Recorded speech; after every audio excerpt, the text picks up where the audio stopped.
Também queria falar dos 300. Foi quando veio o 300? Foi pós isso? Vamos pensar aqui. Que esse foi um papel que todo mundo aqui no Brasil falou, eita porra. Acho que Carecão, 300 cheio foi. de piercing. Carecão, cheio de piercing. Calma, Cinco shirt, metros. porra. Esse deu o que falar, cara. Esse Não, foi o foda. 300 foi antes. Foi antes? Foi antes. Alguém vai dizer pra gente, mas eu acho que foi antes. Foi antes. Como que foi esse papel? Cara, esse... O vilão. Nossa, muito foda, velho. Cara, poderoso, esse... caralho. Vocês já viram a história em quadrinho? Não. Depois dá uma gugada pra ver a cara do personagem. Deixa eu ver. Dá uma gugada nele. Vou agora. Pra você ver, agora tu vai entender como é que sai esse personagem. Porque eu parti da história em quadrinho. Ele é um filme inspirado no desenho gráfico de um artista americano chamado Frank Miller, que é um grande artista. Você bota a Chess, Frank exatamente Miller. ele. Olha lá, olha lá, Caralho, que louco. olha lá. Carecão boladão. Ah, mudei. E tinha uma figura andrógena. Aqui, ó. isso. Aqui os dois. Tá ali, exatamente. É isso aí. Tinha uma sobrancelha bem... Sem fininha. sobrancelha, não tinha. era uma sobrancelha muito fininha. Fininha. Era um híbrido, era um cara muito ambíguo. Era. E eu fui reproduzir isso. Ao mesmo tempo, era um gigante, né? É a mitologia. Não é a reconstituição histórica. É uma mitologia baseada numa história em quadrinho. Tem uma liberdade ali. Então, o cara era um gigante de 4 metros. Não tinha um pelo no corpo. Aí, cara, vocês já depilaram? Mas você depilou a cera? Cera eu nunca Eu fiz. depilei a cera. Puta que Eu pariu. depilei a cera e eu vou te dizer uma coisa.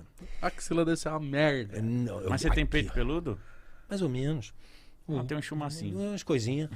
Mas doeu. Mas uma dor, cara. Porque aí ela falou, não, tá escrito na descrição, sem pelos. Brilhando, Cara, liso. liso, todo o corpo. Aí cheguei lá, não sei o que, conversei com a maquiadora. Falei, e aí, como é que vamos fazer isso? Tal. Eu já estava imaginando uma máquina. Ela falou, olha, eu te aconselho a fazer a depilação, porque com a depilação vai demorar para crescer. Se você raspar, amanhã você vai ter que raspar de novo. Pode dar irritar a pele, aí a gente tem que ficar maquiando. Tá bom. Ah, tem uma pessoa que é ótima. Tem uma menina que é ótima. Mãos de fada. É isso. Cheguei lá. Não tinha laser ainda. Que laser. Laser nada. Cheguei lá, ela perguntou pra mim assim, hot or cold? Quente ou frio? Aí eu falei, a que doer menos. Aí ela falou, hot. Dado. Aí minha irmã pegou, enfiou uma espátula de pau assim, pegou assim, mexeu, parecia aquela cera, né, quente. Parece um mel, né? Mel. Parece o mel.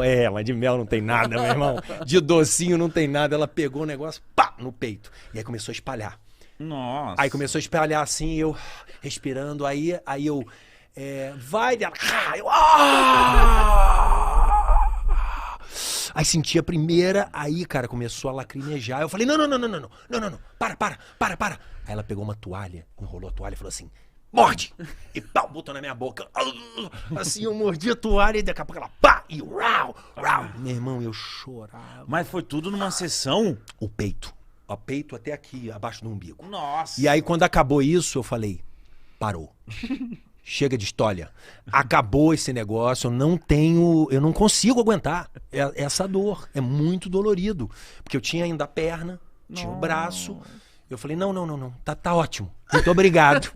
E aí fui só com aqui a parte da frente depilada, vermelha, chorando. Fui pra casa e liguei pra produtora e falei assim, olha, eu não vou conseguir depilar, eu prefiro que a gente faça raspar mesmo.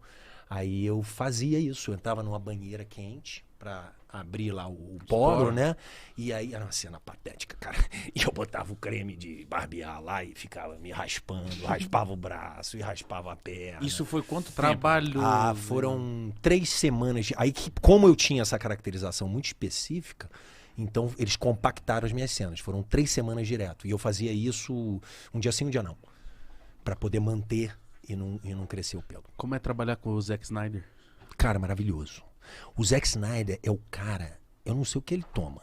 Porque, meu irmão, ele era de uma alegria, de uma energia às 5 da manhã, todo mundo torto no set, cansado pra caramba. Ele, ok, vamos lá, e não sei o quê. Sempre muito disposto, altíssimo astral. altíssimo astral, um dos caras mais maneiros assim que eu já trabalhei como diretor, e se divertindo enquanto estava trabalhando. Ele se divertia, ia conversar com ele, ria pra caramba. Não tinha tempo Não ruim. tinha uma tensão, né? Nenhuma. Tensão eu tinha, que eu tinha que equilibrar aquele bando de Argola. anel de argola e, porra, todo raspado e não sei o quê, e fundo azul, né? Porque não tinha nada, cara. Isso Era é chroma key. Nossa, eu não É uma imagino merda atuar no isso. chroma key? Cara, essa experiência do 300, que foi a primeira, eu fiquei perdidinho. Eu não entendi nada. Como que fica? Fica um diretor falando, tá vindo um negócio, uma Isso. flecha. Não, ele... Igual um tonto assim. Né? Tá, a flecha no lado direito. Isso. Motherfucker. É Vem isso. pra cá, um bagulho. Mais ou menos isso. Ele marca a parede era toda verde, né? A gente tava dentro de um estúdio, um paredão verde. E aí, por exemplo, a chegada do Cherche tem um trono assim. Aí só existia o trono. O resto em volta era só parede verde.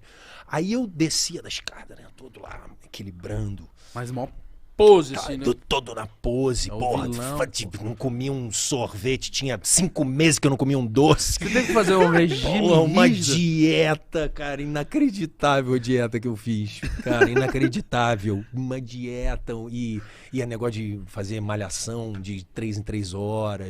Cara, foi... Pra manter o corpo... porque os caras, ele era um deus, né? Então tinha toda tinha que estar como a perfeição das esculturas, né? Era uma coisa muito idealizada, muito... Então foi uma relação, cara. Uma E relação. esse filme fez muito sucesso, Fez. né, cara? Foi outro turning point, foi esse aí. Tá tocando na veia mesmo. Esse aí foi o 300 quando a gente não imaginava, tá? Porque a gente fez e não tinha ninguém famoso assim no filme, ninguém, um ator muito famoso, nem o Jared Butler, que era o outro rei, não era famoso, e a gente não sabia o que ia acontecer. E aí a gente foi lançar o filme. E aí a gente estava, não lembro aonde, na Europa, em algum lugar. E aí o agente lá dele ligou e falou assim: você tá na capa a revista lá, Entertainment Weekly, a revista do cinema, assim. Ele tipo, aquela This is Sparta, aquele momento, ele assim E aí ele olhou e falou...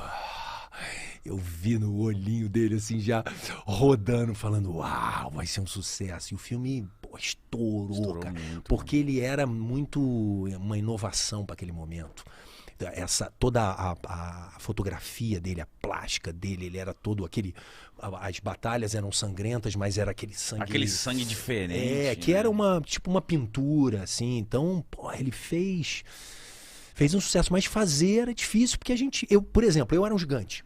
Então eu tenho que falar, vamos supor que isso, olhando para baixo. E o que eu tinha que olhar? Eu olhava pra sandália do Jared Butler ali e ficava olhando assim. Eu falei, não adianta nada, se eu tô olhando pra sandália dele, ele falando aqui comigo, eu não posso olhar para ele, eu começava a me distrair. Às vezes eu olhava pra cima e falei, não, então não adianta. Aí o camarada falou assim, escolhe a cor. Deu 2 rolos de fita crepe, assim, tinha uma rosa e uma verde. Eu falei, bota a rosa aí. Aí ele pegou, fez um X no chão, falou assim, ó, olha pra cá e dá teu texto aí.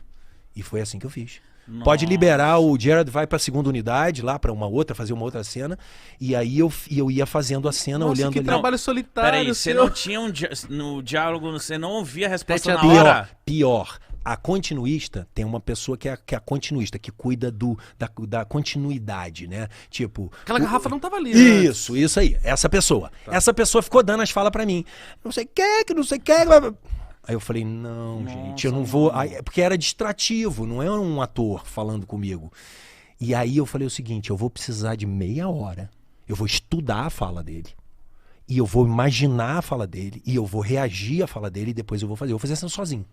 E foi assim que eu fiz. Eu estudei a fala dele, eu já tinha estudado muito, já sabia mais ou menos, aí eu marquei, bom, aqui ele fala isso, aqui ele fala aquilo, aqui é isso, então aqui eu reajo assim, e a primeira... Mas, cara, quando acabou esse primeiro dia... Acabou às 5 horas da manhã, foi uma filmagem noturna. Eu cheguei em casa, cara, e eu não sabia nem onde eu tava. Foi gravado aonde? Em Montreal, no Canadá. Frio pra caramba, neve, eu careca. Completamente, sem um pelo. Ali, assim, cara. Tava lisinho mesmo. Porra, lisinho ali, cara, e mó friaca. E voltei pra casa tonto. Completamente, assim, sem entender Desgastado, nada. né? Com o HD... HD esquentou, acabou o espaço. Meu irmão, cheguei assim, tipo, caramba, o que acabou? Passou um trator em cima de mim. Eu nunca precisei tanto usar a minha imaginação e a minha concentração, a minha mente para me resolver ali. Esse foi o primeiro dia. Depois, aí eu falei, é assim? A brincadeira é assim? Beleza. Então eu cheguei no segundo dia já, aquela cena que eu fazia com Normalidade. o monstrão lá tinha um monstrão que era corcunda, assim, que tinha um negócio. E aí a cena era, eu entrava e o corcunda tava andando, assim, não sei o quê. Aí eu falei, bom, ele tá em movimento, como é que vai ser? Aí o cara veio com uma bolinha de tênis e espetou na ponta de uma haste, assim, tipo esse microfone aqui, ó. Aqui tá o monstro. E aí ele ia andando com a bolinha de tênis e eu ia olhando na bolinha de tênis. Olha o monstro. E o monstro tá ali. E aí eu Uma falei, bola. esse é o jogo. Esse é o jogo, então vamos lá. Vou jogar esse jogo. Projeta, e aí eu fui fazendo. Quando você viu o resultado? Eu fiquei... Cara, eu tava no negócio azul. Valeu, obrigado, senhor. Vendo uma bola de tênis, Isso. careca, olhando pra baixo. E eu vi naquele cinema, aquela tela gigante que eles têm lá, como é que é o nome daquilo? IMAX? Isso, IMAX. Eu vi no IMAX, cara. Cara, eu não conseguia falar quando acabou o filme. Porque eu vi, eles fizeram uma sessão pra gente no IMAX, e o IMAX é aquela tela assim em cima de você, cara. Eu vi aquilo. Primeiro que nada estava lá. Era tudo fundo verde, então eu não conhecia Foi uma surpresa pra O todos. ambiente, você não sabia nem do nada, ambiente. né? nada. Eu vi aquilo, eu falei, caramba, cara, o que a tecnologia faz? E funcionou. Mesmo a gente fazendo dessa forma, depois eu vi que a pós-produção entrou, construiu. Eu falei, porra, que loucura. Mas eu fiquei chapado com as cores, com o visual. Eu falei, nossa senhora. Foi muito dinheiro investido nesse filme? Era um orçamento bom, eu não me lembro o valor, mas não era o alto orçamento, era o médio para os Estados Unidos. Mas era um bom orçamento. Eles não sabiam, né, qual ia ser o tamanho do filme. Naquela época, diferente de hoje, se você tinha um ator muito conhecido, uma estrela, no que eles chamam... Já fica mais caro, né? Exato. E aí você... Mas por quê? Porque você sabe também que vai dar público. Você botava lá o Brad Pitt, você sabe, né? O Tom Cruise, você sabe que o público vai vir ver o ator. Nesse caso, não tinha isso. Tinha uma história que eles acreditavam muito e tal, mas não tinha isso. Então foi uma mas isso aposta. foi uma aposta. Mas isso é ótimo também porque você pode despontar, né? O outro ator desponta também. E aí nascem novos atores Foda. pra chamar público. Claro.